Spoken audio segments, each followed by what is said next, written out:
Hello everyone. In this video, we're going to talk about charging your Onewheel, whether you have an XR, a Pint X, or a GT. No, I'm not that important. All right, let's talk about charging. Now, the information in this video will only apply to Onewheels. There will be a separate video in the future on charging electric skateboards because they have an entirely different world of charging protocols, BMSs, and chargers. And Onewheels really have one paradigm of charging. There are some differences between the XR and the Pints. I do not, of course, have a GT, but I assume that the charging ethos of the GT will be closer to that of the Pint than the XR. That being said, they're not actually all that different because the BMSs used in either of these models really behaves more or less the same. And by that same token, most of this information will apply whether or not you're using a stock Future Motion charger or one of their official chargers or an aftermarket charger. This one might look familiar. It's formerly a very popular model, or if you have one of these kinds, they're all more or less programmed to operate similarly, and any charger that looks like this comes from the same factory, and so it will behave similarly, and any charger that looks like this will behave similarly because, again, they all just come from the same place. So what I'm going to do is start with just basic charging protocols and habits. Essentially what I do day to day to keep my boards charged and their batteries maintained. Then I'm going to start to shift into a bit of the why and how and some of the technical stuff that lies behind the charging practices and behaviors that I use and recommend that other people do to make the most of their use and charging experiences. That is not to say that you should do what I'm telling you to do. That is not to say that this is the only way to go about it. Everyone has their own personal way of going about plugging in their Onewheel. This is really more of an attempt to give you as much information as I can about something that I spend nearly every day dealing with, in hopes that it can at least mildly inform your day-to-day and maybe get you to reevaluate where you put your time, effort, and worry. Lithium-ion batteries are inherently dangerous. Riding Onewheels are inherently dangerous, so it seems that we're all kind of selecting inherently dangerous things to do. And because of that, mitigating risk and lowering the percentage of catastrophic failures that one incurs in their day-to-day life is a decent idea, I think. And so that's really what I'm trying to do. For a little bit of context, my day-to-day is running and operating an electric skateboard repair shop. I fix electric skateboards, I build customs, and as a result of all of that, I end up building a fair amount of batteries and necessarily charging those batteries to test them. Electric skateboards and Onewheels are two relatively separate things when it comes to charging behaviors and practices, and so all that stuff will be left to a separate video. But as time goes on, many of the same principles regarding lithium-ion battery cells apply across the spectrum of personal electric vehicles. And that's the sort of thing that will start to become apparent as we get later into the video, into the why and how and all the technical stuff. And so here we are, starting with a very common question with a deceptively complicated answer. What do I plug in first? The charger, or the board, or into the wall, or into the port first? How do I plug this thing in? Now, behind this beautiful charge port cover lies the charge port of the Onewheel XR. Same charge port as the Onewheel Plus and the original Onewheel. It is a three-pronged plug, and if you're a bit of an audio person, it may look familiar. The XLR plug is the plug that you see in most higher-end microphones. And so here we have a standard stock Onewheel XR charger that we will plug in to the wall first. So now it is plugged in, the charger light is green, and this concerns many a Onewheel owner. The board is off, the charger is activated, and I want to plug it in, and you get this wonderful sound.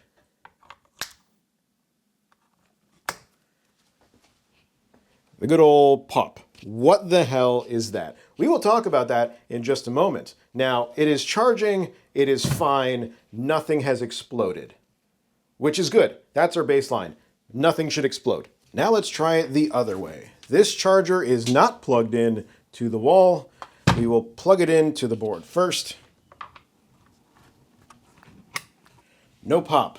Now let's plug it in to the wall outlet, wherever the hell I put that thing. Yeah, this looks safe. And here we go.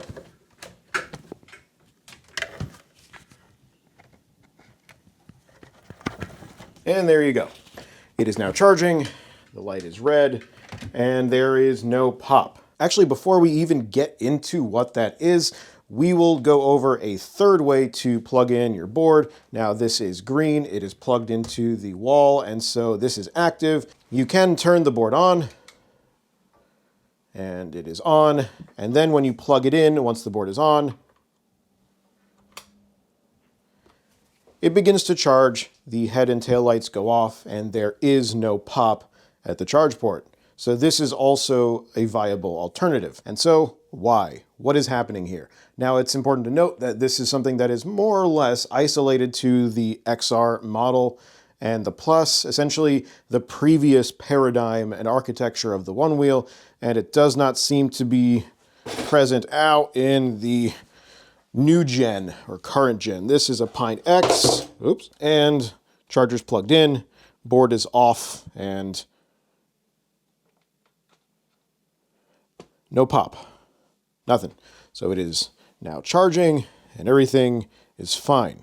One of the clues is actually the location of the charge port. You'll notice that one of the changes that came about when the Pint was introduced was that the charge port moved to the rear of the board. So it is on the same rail as the power button, but it has been shifted to the rear. The charge port on the XR and the Plus is in the front, opposite the power button. And so the charge port does not go directly to the BMS and the battery.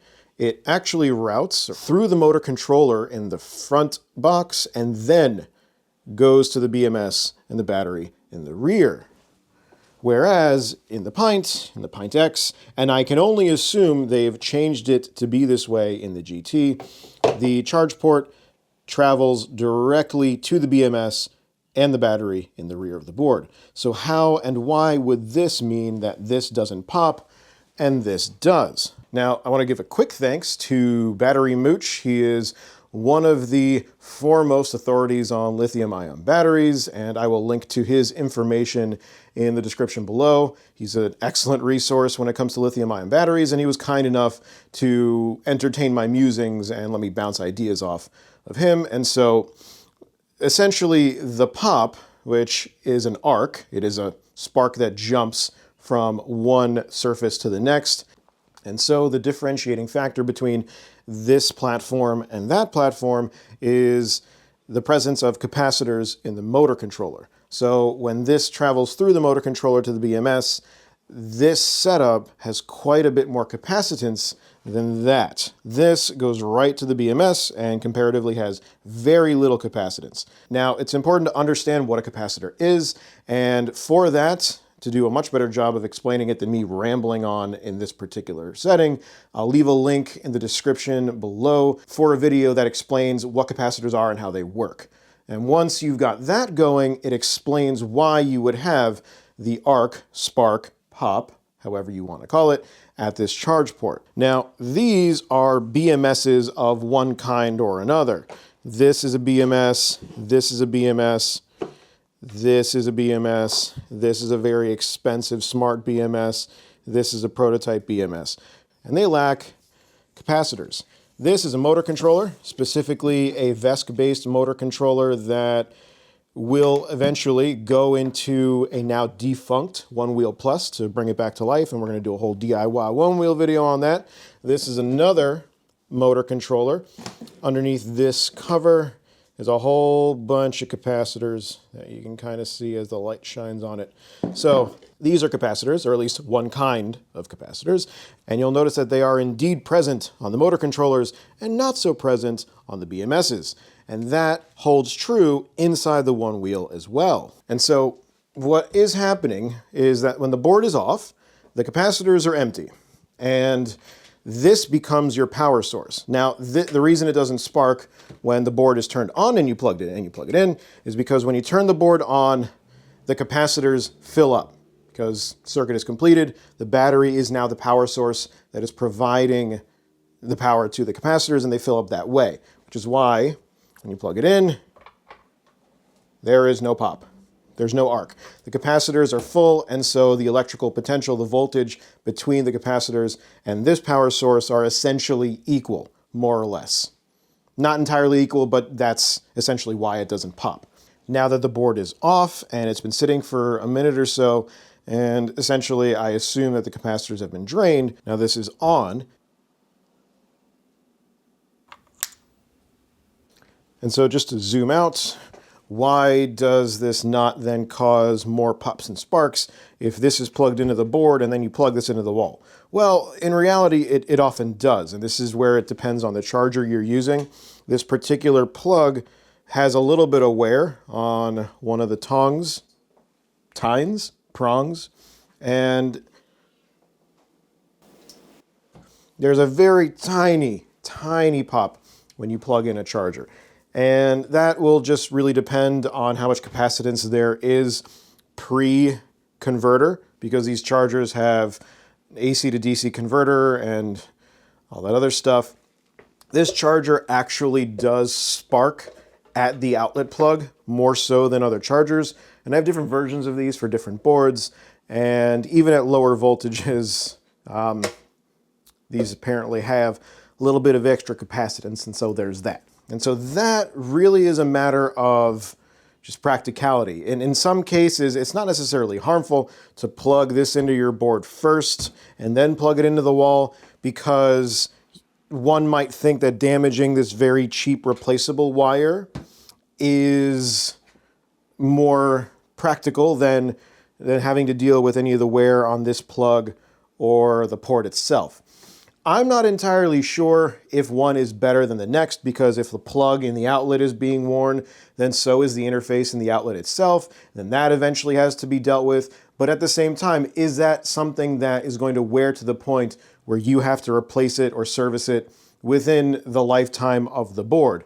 And that also applies to this.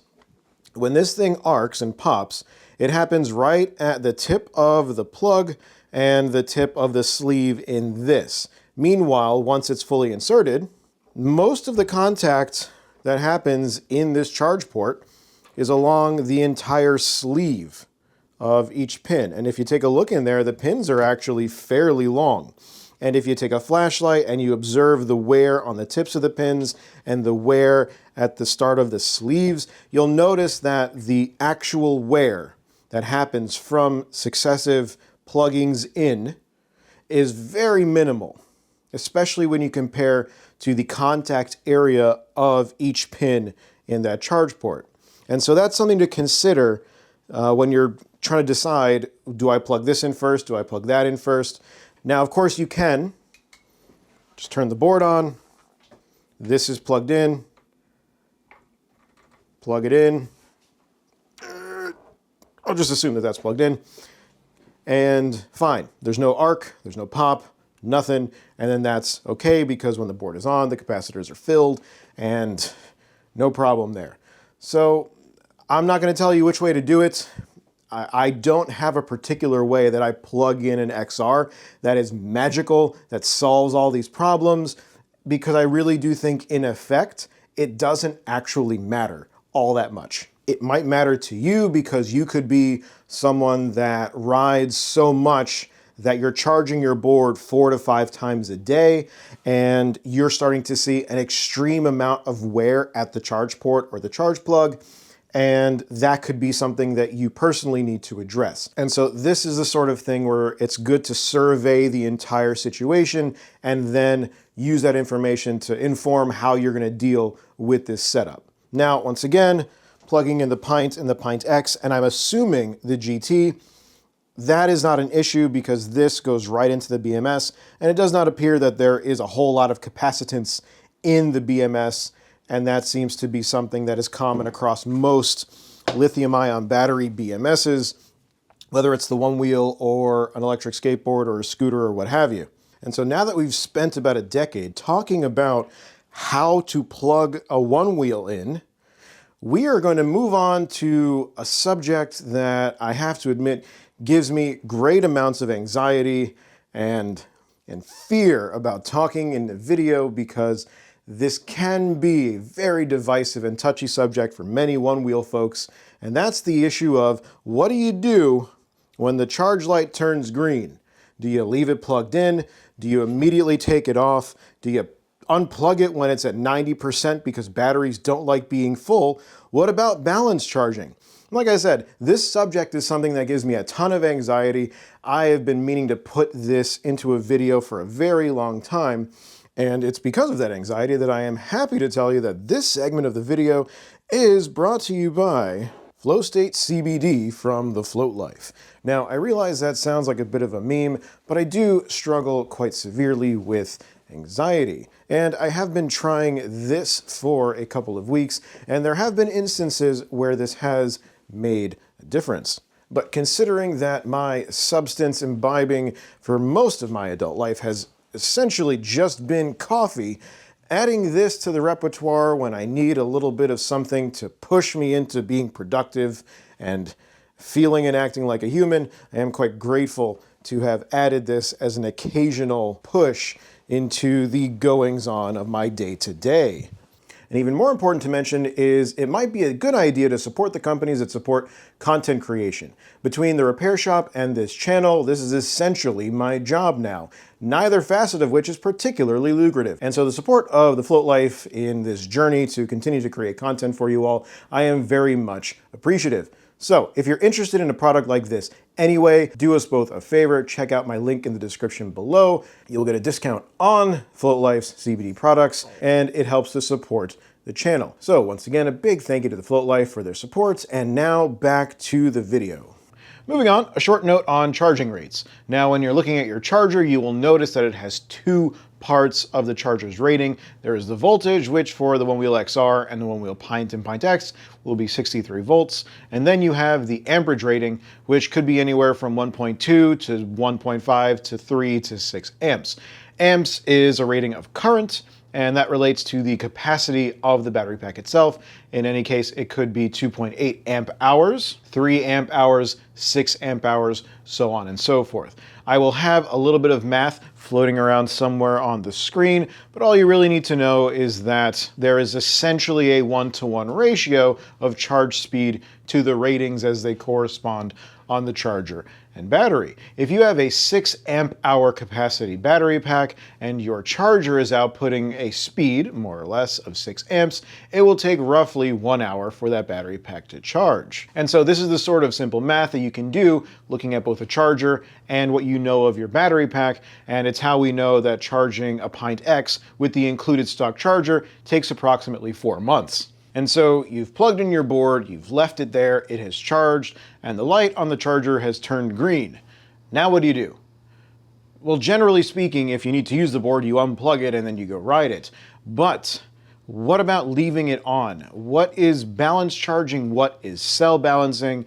And when is a decent time to let the board just sit there plugged in? I will simply start with what I do. If I am going to be home or around the board anyway, if I plug it in and the light turns green, I leave it plugged in.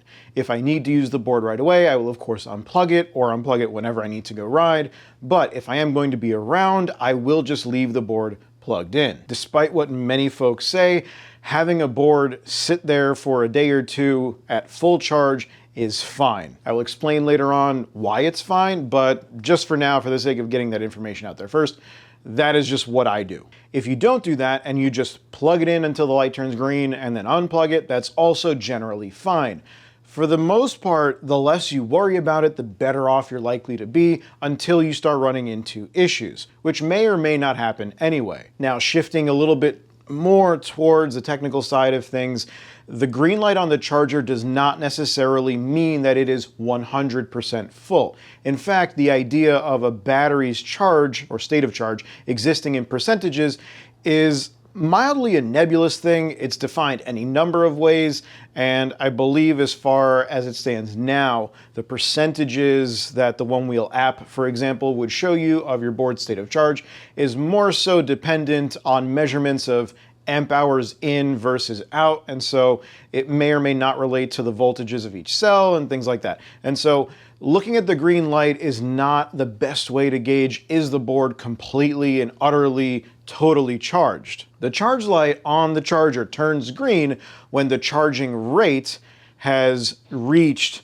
0.3 amps or less. Now, when lithium-ion batteries charge, and when you use a lithium-ion battery charger, you have the charge rate that is written on the charger itself. For example, let's say that a stock Onewheel XR charger is 3 amps. Now, for the bulk of that charging cycle, it will charge at about 3 amps. However, as the battery nears full, the charging rate starts to slow down. Most battery chargers have 2 phases, the constant current and the constant voltage phase. The constant current phase is pretty much what it sounds like. The charger sends current through the battery at whatever it is rated to do so. In the case of an XR home charger, 3 amps. And it keeps that constant current as the voltage of the pack rises. As the battery gets closer to full, it shifts from just sending that amount of current to sending current specifically at the target voltage. And it is when it drops to about 0.3 amps that the charge light turns green and it signals that it is more or less full. It is because of this that if you always unplug your board the moment the charge light turns green, your performance and the delivery of the battery's capacity may not be what it once was or what you want it to be. And quite commonly, what ends up happening is that you could be riding the board and the battery starts to appear as if it's dead, even though it may not report to be dead in the app. You'll get low battery pushback, it will just toss you off and you can no longer use it. And then when you check the battery level in the app, it will say something like 30%, 20%, 10%. It won't actually read as being empty. And this is why, in many cases, it is important to leave your board plugged in beyond the point that the charge light turns green. Now, what happens in instances where your board may be dying or kicking you off before the app is reporting an actual 0% of battery charge is that the BMS and the controller are reading a total battery pack voltage that is below its safety cutoff points or tells it that it is actually nearing empty. Now, an individual lithium-ion battery cell operates within a range, more or less, of empty-ish being around 2.5 volts and full being 4.2 volts. Now, over time in use and degradation, not every cell might actually charge to 4.2 volts, but as it nears 3 volts or so, thereabouts, that's where you're nearing emptiness for an individual lithium-ion cell. And it's because of all that both the motor controller and the BMS have a range of voltages that it uses to see whether or not the battery pack is full and empty. So despite what the app tells you, the BMS is not going to allow the battery to discharge below a certain voltage. If it does, that would be bad and that would actually damage the battery pack. So even if you have not consumed the expected capacity of a battery, but the entire pack voltage is nearing what the Onewheel assumes is empty, then it's going to start to tell you that the battery is empty and will essentially just push you off. And this becomes more and more of an occurrence as the individual cells in a battery pack start to fall out of what we call balance. Now, to try to put this as simply as I can, you have an array of batteries connected in series. Some are connected in parallel, but essentially looking at all the batteries that are connected in series, each one has their own voltage that the BMS is looking at. Over time, charging, discharging, use, some of these cell voltages will fluctuate away from each other, and many of them will no longer actually exist at the same voltage. So you can have one cell that, while charging, reaches full at 4.2 volts, while another cell next to it in the battery pack can hit 4 volts, and they are different, but one is full and the other is not. In the other direction, they can be discharging, and one cell will hit empty at 2.8 volts or so, while the other one is at 3.1. These are the kinds of things that would bring the entire pack voltage down to a range where there might still be usable capacity left in the battery, but the BMS is seeing a total pack voltage that says empty, and it doesn't want to damage the battery, so it starts to go through the procedures to either kick you off or signal the controller to do whatever to tell you that the battery's empty, and you kind of just have to stop riding.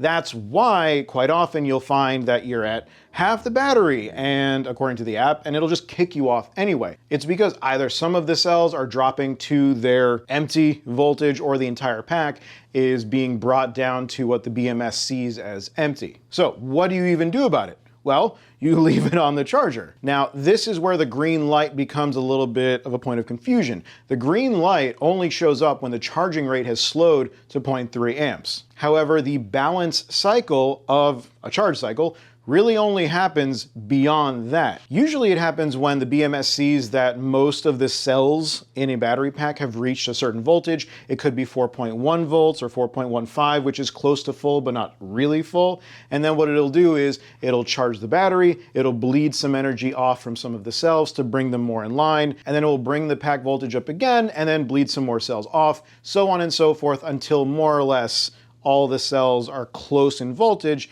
and then the battery pack is balanced. And this ensures that you have all of the capacity of a battery available to you, because when it is charged to full, for the most part, all the cells are at 4.2-ish volts, and when you are discharging it to empty, more or less all the cells are at 2.7, 2.8, whatever it assumes is empty. Now, going a little bit further with this, and also just to kind of clean up the rest of this entire discussion, is leaving your board on the charger. Is that safe? Is it okay? Generally speaking, it is not entirely dangerous, kind of safe, to leave a Onewheel plugged in and that's it. Of all the boards that I've worked on and ridden and had in my home, Onewheels are the ones that I am most comfortable, or rather least uncomfortable, leaving plugged in. Generally speaking, I don't leave anything plugged in overnight or when I'm not home anymore, just as a general rule of thumb, since I deal with so many different boards and so many batteries. I live here, my family lives here, and if I am not home to observe charging either through one of the cameras in my shop or I'm not around to deal with something in the event of a catastrophic failure, I won't leave it plugged in. Whether or not you leave a board of any sort, Onewheel or scooter or whatever, plugged in is entirely a matter of your own personal sensibilities, sense of comfort, and your confidence in whatever BMS or battery setup is inside that device. I've seen enough things go wrong in many different contexts that I simply just don't chance it anymore. You can call it being overcautious, you can call it being paranoid and anxious, that's fine. I, again, will tell you what I do, and you can use whatever information I can offer you to inform your day-to-day, because that's really all any of us can do. Now, that being said, if it's okay to leave a board on the charger to balance the cells out and ensure that I'm getting as much capacity out of the battery as I can, is it okay to leave it in for extended amounts of time? And the answer to that is no. If you don't foresee yourself using the board for at least a week or two, what I would recommend you do is to drain the battery, generally through riding through it, not physically riding through the battery, I mean using the board until the battery discharges, to about half, anywhere from 40 to 60%. That is a state of charge that for most cells is a good level to keep it for storage. Now, when I say storage, I mean about 2 weeks or more. Now, storage voltage aside, which is something you can also look up, is why you wouldn't want to leave the board plugged in for extended amounts of time. And I have indeed seen instances where people will leave it plugged in for a month or two and come back and the board is just dead. Well, it seems to be that the Onewheel BMS paradigm or platform is not programmed to calculate time in a way where it would entirely cut off charging and discharge the pack for storage. It essentially continues to balance the battery pack as long as there is current available to the BMS. So if it is plugged in, it will continue to balance charge the battery over and over and over until it reaches a threshold that I don't know. Most BMSs have a threshold of differences between the cells, and they will continue to balance the cell groups until they're within that threshold. I don't know what the threshold is of the Onewheel BMS because no one knows anything that's programmed into a Onewheel because no one knows. But it does seem to be that the Onewheel's BMS will continue to just balance cells indefinitely, which is bad because what you have happening is a BMS burning through current non-stop for long periods of time. If you let it do that for a couple of months, the bleed resistors on the BMS can get damaged from heat. The cells can get worn out just from constantly having current pumped into them and then bled out over and over and over, and they go up and down like a tenth of a volt or something. It's just a constant, non-stop application and draining of current, and eventually that system will just wear itself out. And that is why leaving a board plugged in for a long time will ostensibly just kill that whole thing. So don't do that. That would be bad. And then you have to get into the whole, how do I fix my Onewheel? Do I send it here? Do I take it there? And if you can avoid all of that mess, if at all possible, avoid it. Oh, and I want to close this portion, and I believe this video, with the idea that it's bad to leave a Onewheel fully charged. Now, this comes from a bit of a misunderstanding of how lithium-ion batteries exist and how they apply to practical usage. It is true that a fully charged lithium-ion battery, one cell or a pack or what have you, is mildly stressed when it is at full charge. Now, the consequences of that stress, both chemically and electrically, can take many different forms, and the reality of the situation is that that stress at full charge is part of the operation of the cell. So when cells are rated for cycle life, you have 500 cycles of the cell before it reaches this capacity and is considered worn out or unusable or whatever the case may be. Takes into account that at some point the cell will be fully charged and then fully discharged. So if someone says that you should only ever charge a battery to 80% and discharge it to 20%, that itself has implications that I personally don't think are entirely useful, not necessarily to the care of a battery, but to the use of a product. So whether it's an electric skateboard or an e-bike or a scooter or an electric unicycle, whatever, the battery in that device exists